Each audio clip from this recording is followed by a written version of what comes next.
We're back. Yes. Back at it. It feels normal again, doesn't it? Doesn't it? It really does.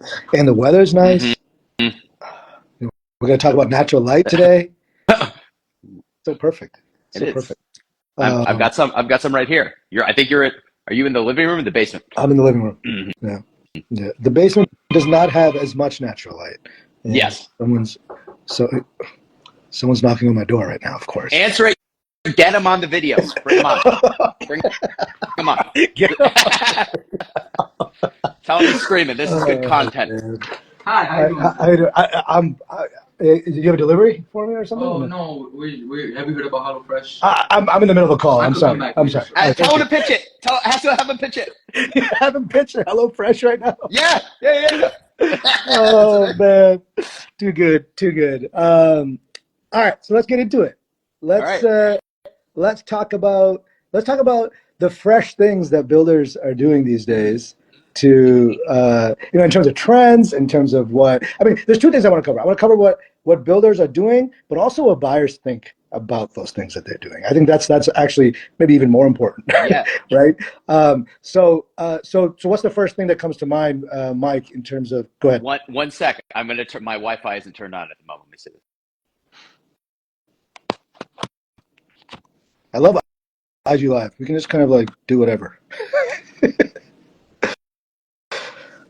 Could you still hear me even though I was off the screen or no? No. Yeah. I'm learning.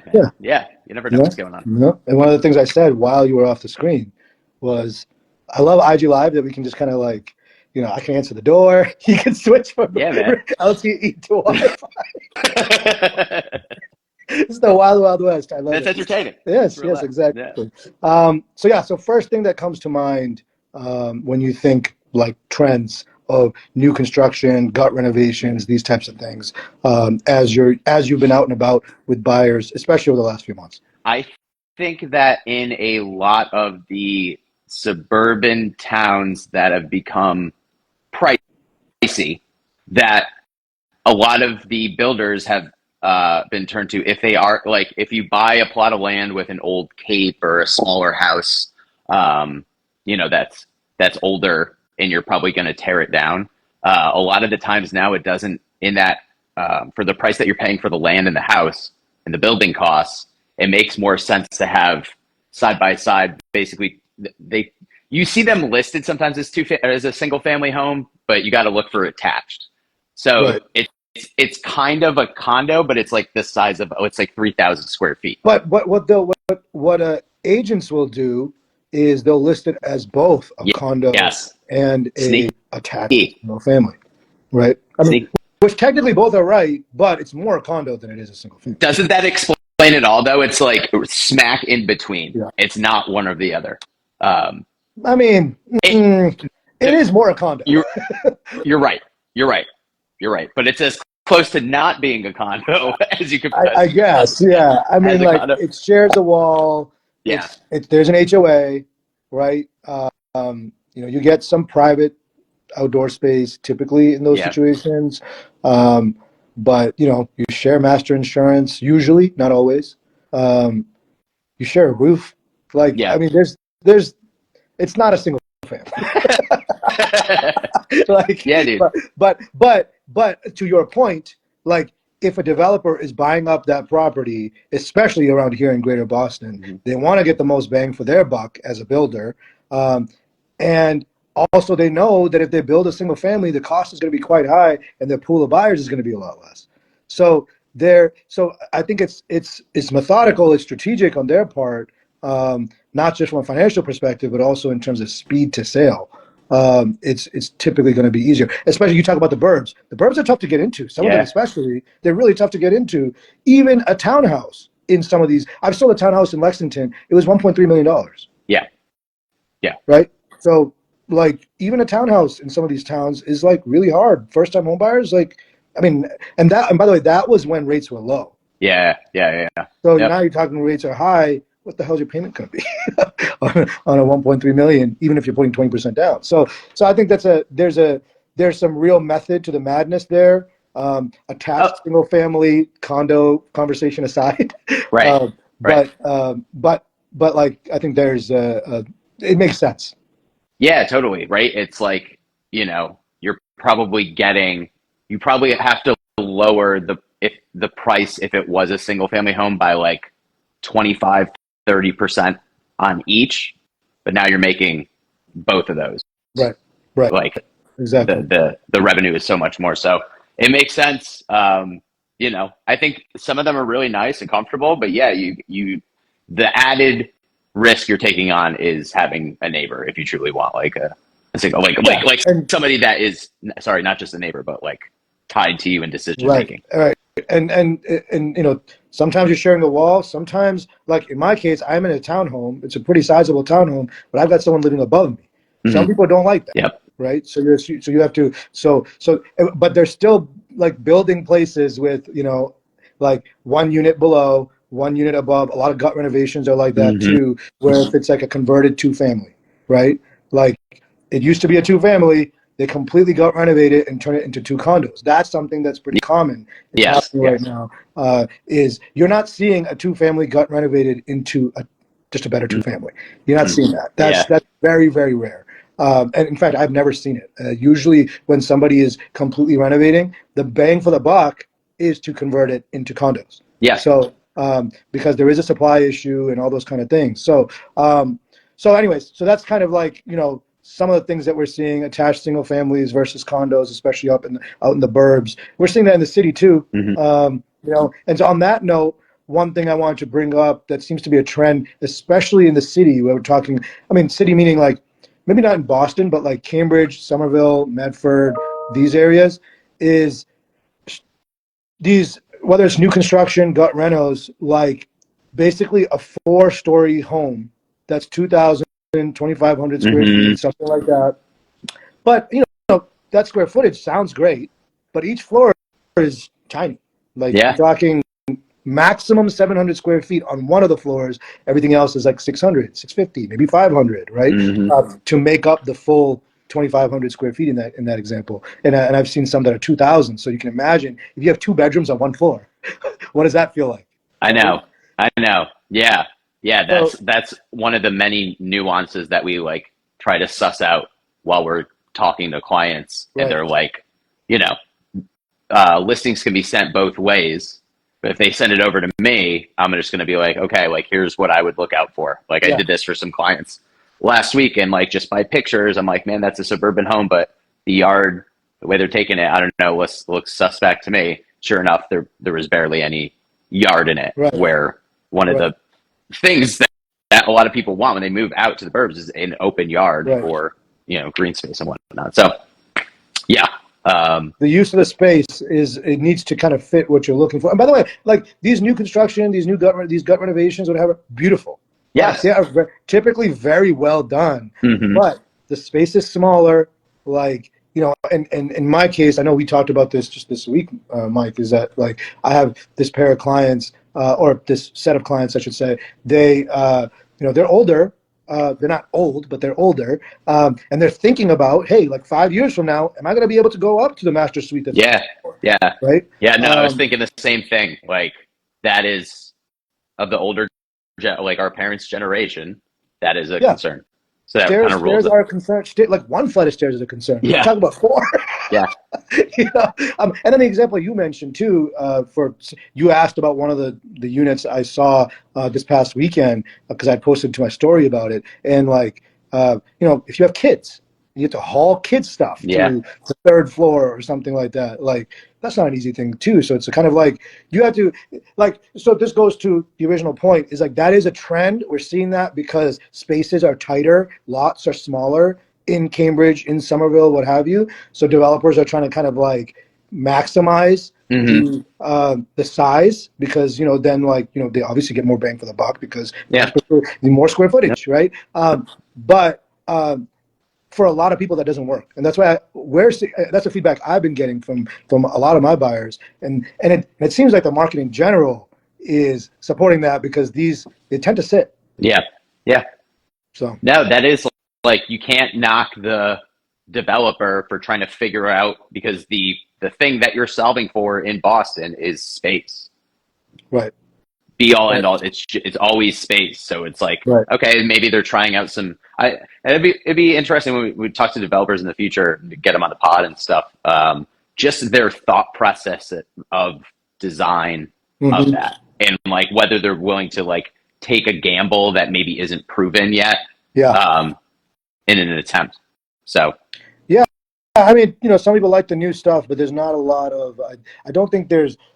I think there's give and take to be the first mover as a developer, right? yeah, yeah, Right. So I was talking to a few buddies about this last night about Cambridge. Cambridge recently had that passed a, I mean, I don't know, what do you call it, a bill, a ruling, whatever, where now you can go 6 stories up, yeah, right? yeah, yeah, yeah, yeah. Yep. So are developers now going to make 6 stories attached single Right, families? dude.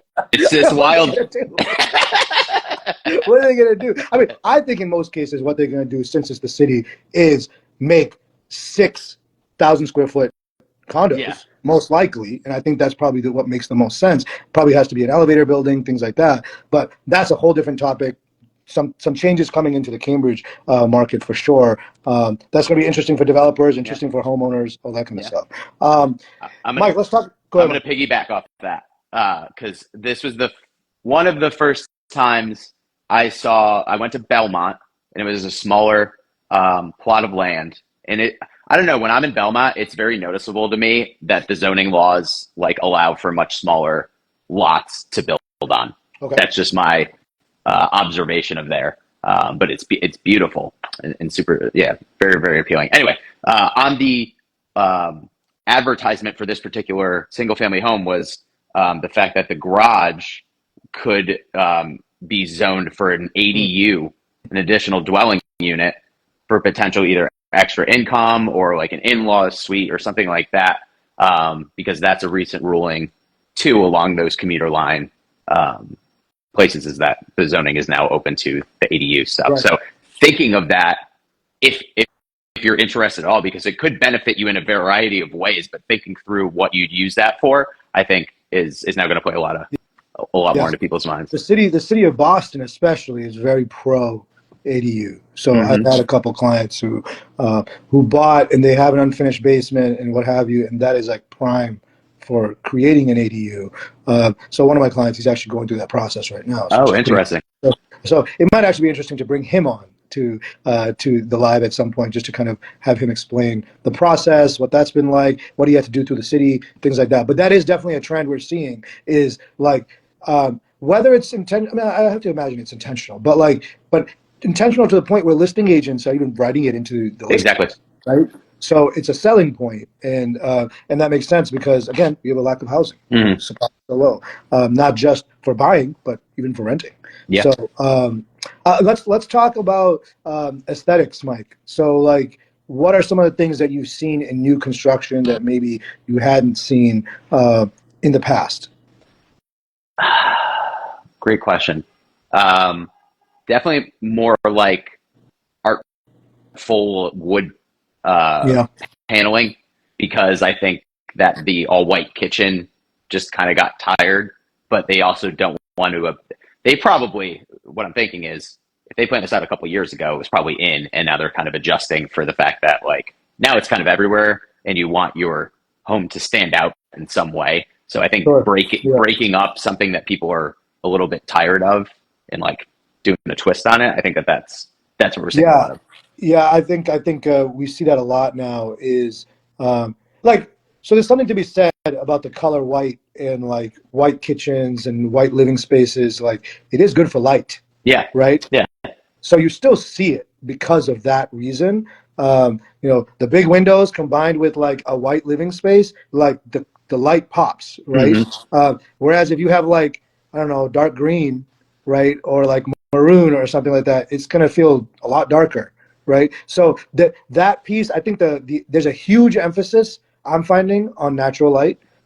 Almost all my buyers, I feel like when I talk about criteria for them, and you can't filter for this, Yeah, but they're always like, I need natural light. Like I don't want to be depressed. I want to be happy in my home and all that kind of stuff. But that being said, these these kind of like added elements to kind of like break that up or make it make it pop a little bit more.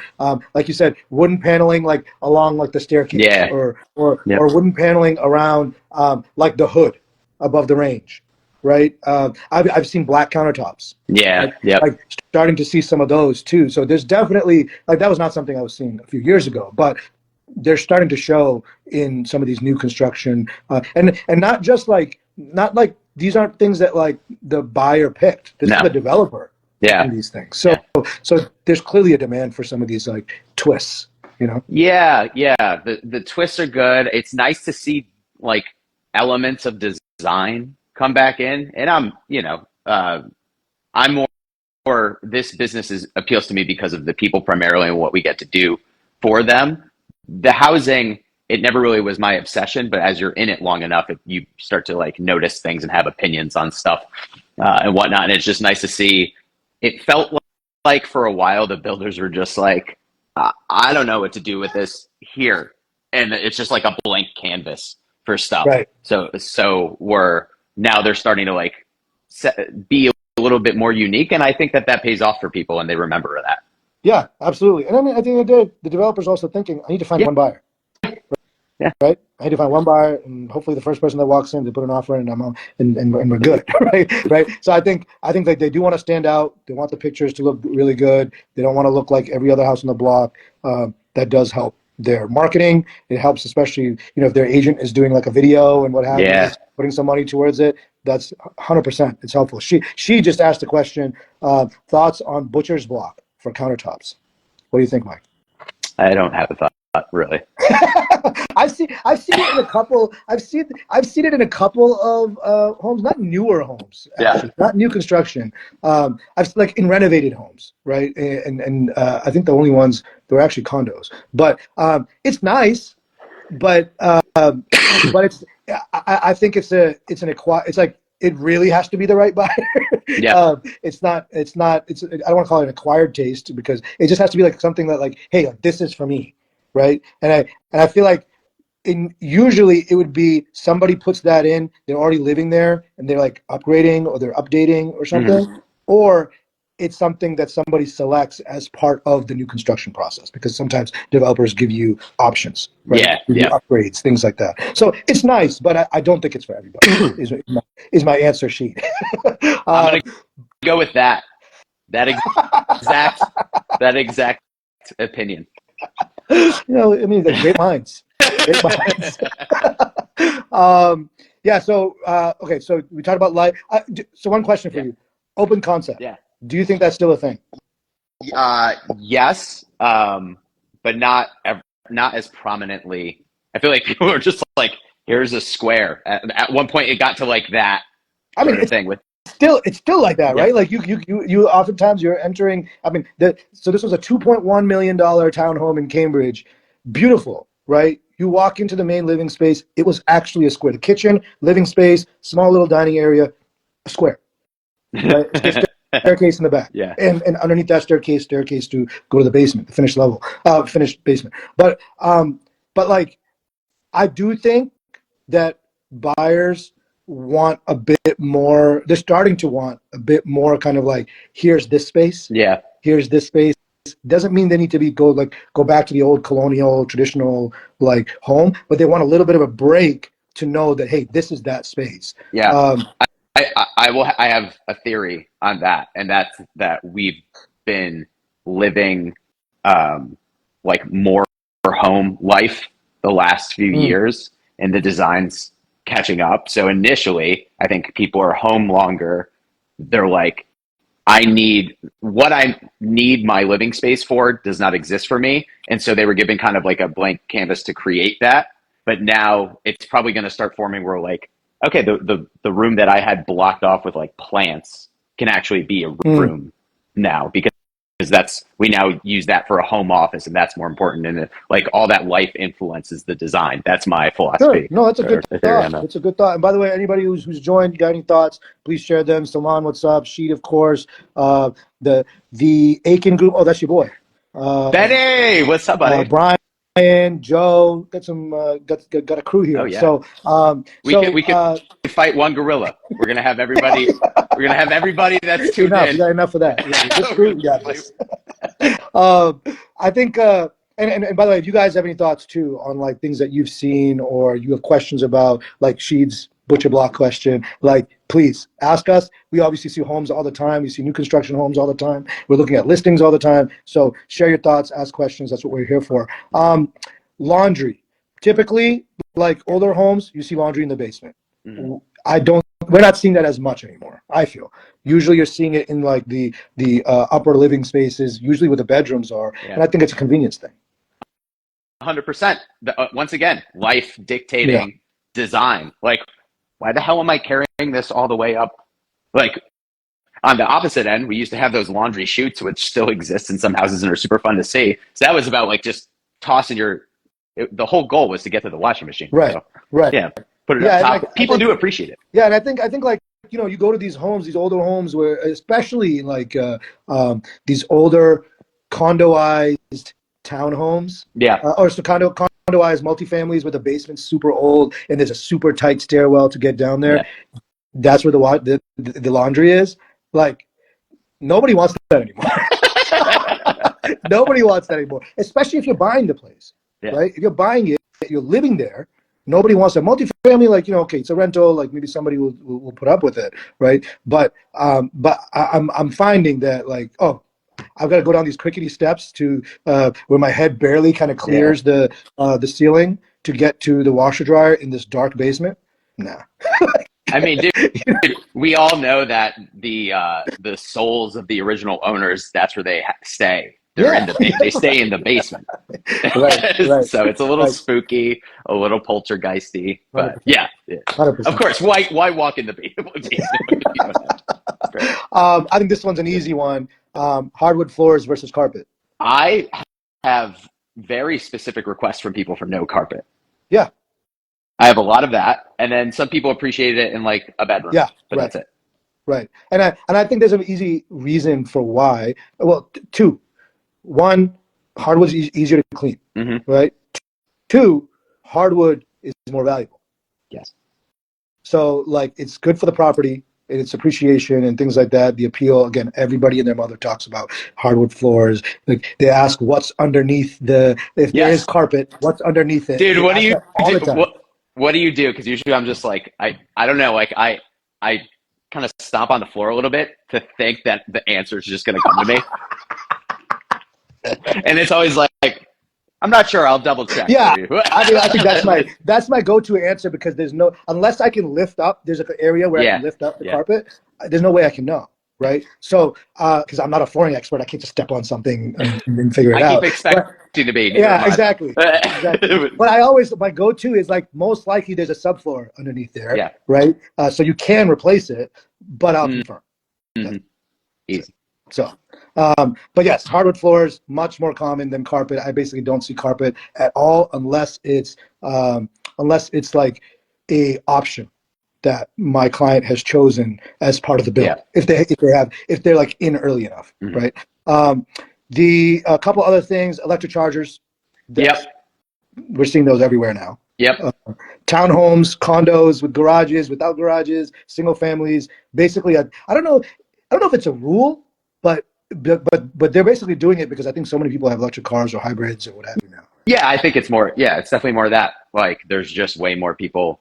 Yeah, you know. Actually, I was going to say that they're kind of like differentiated by town, but I think we do see that like literally everywhere. Yeah, Yeah. It is. I think So, it's like across Massachusetts, you're seeing all these hybrids, all these electric cars. I mean, it's not just a Massachusetts thing, nationally, right? yeah. Or even globally. But yeah, I think new construction, gut renos, like it's a pretty standard thing now to see, if not an electric charger, the ability to install an electric charger. Mm-hmm. So like it's like set up for it. The electrical is set up for it. On that note, gas versus electric appliances. Where there was, I mean, not a ruling, but I think there's an indication now that like basically gas appliances are going to be dinged, or they're just not going to be like allowed in new construction or what have you. So as a result, you're starting to see more purely electric. I will say that like buyers don't love that. Mm. Buyers like the gas, Yeah. like they like the gas powered appliances. So so usually, not usually, the ones that actually care. So for some people, that's a blocker. So like again, it's not a rule now, but like later on, it could be, and that's something that I think buyers think about. Yeah. I think it is preferred. We do see a lot of kind of related to this topic, splits too, Oh, which run on mini splits. electric. Yeah. Yeah. So Yeah. as to kind of solve for we don't have the ductwork for AC or what have you. I mean, You kind of just it's ultimately, and I'm not an HVAC professional, but it's if you don't have to do the duct work and things like that, it's cheaper. It's cheaper to install those versus like a full on furnace with an air handler and the condenser outside and all that kind of stuff. So yeah. They're about depends on how many rooms you right, have too, because true, like I right. think they're like 10 grand a piece or something like that. So Yeah, I know they can go cheaper too. It yeah. depends on which ones, but there's some really high quality ones that are like in the ceiling, not just like the mini splits. The mini splits I found the mini splits that are on walls, they're more prone for issues and they're not as efficient as the ones that are installed in the Okay. ceiling. Um, that's what I've heard from a couple of HVAC folks I've talked to, and a developer that I've spoken with as well. Hamid, you know him obviously. Yeah. So Good guy. No. so yeah, so I think something to keep in mind. I think that is definitely a trend, though, is more electric appliances and systems versus gas. Mm-hmm. Last rapid fire, I guess, like renos. Mike, you made the point earlier about like there's different levels of renos. Yes. So Yeah. what do you mean by that? So on if it says, I mean, gut renoed is kind of different. If it's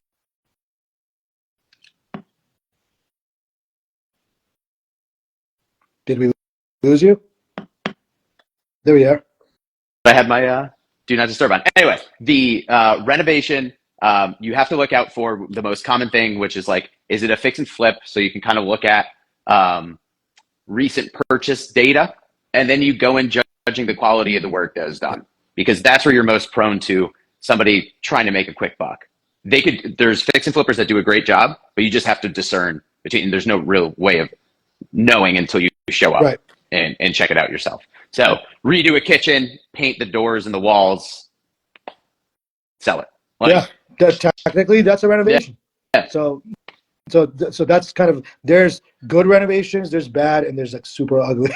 So you oftentimes you don't know until you go see it. Yep. So and actually, it's not just renovations; it could be new construction, Yeah. and Yes. the new construction could be done poorly. So it's really you got to go see it. You got to get a feel for the fixtures, the appliances, like the craftsmanship, like simple things like is the caulking in around like the countertops and the sinks and the bathtub and things like that, or is it sloppy work, right? And you can. It doesn't take a builder to really know that. It's probably helpful for you to have your agent alongside you. Yeah. Pinpoint that stuff, so you don't have to go at it yourself. Some things are easy fixes, other things really they're not. So, so worth noting because there are levels of renovations, and hitting on the buyer side, like different buyers will have different tolerances. For Yeah, exactly. what's been done. Right. So, so yeah, I think that covers it. We touched on a lot. We'll be back at it next week. He's Mike. I'm Saad. This is Story Time every Wednesday, 4:45. Join us again next week. Next week we have a really good one. We're going to be talking about zoning. Yeah. The fellow I'm agent. up for that. That'll be a really good one. So join us next week, and we'll see you next week. Bye. See you later, everybody. Bye. See you, bud.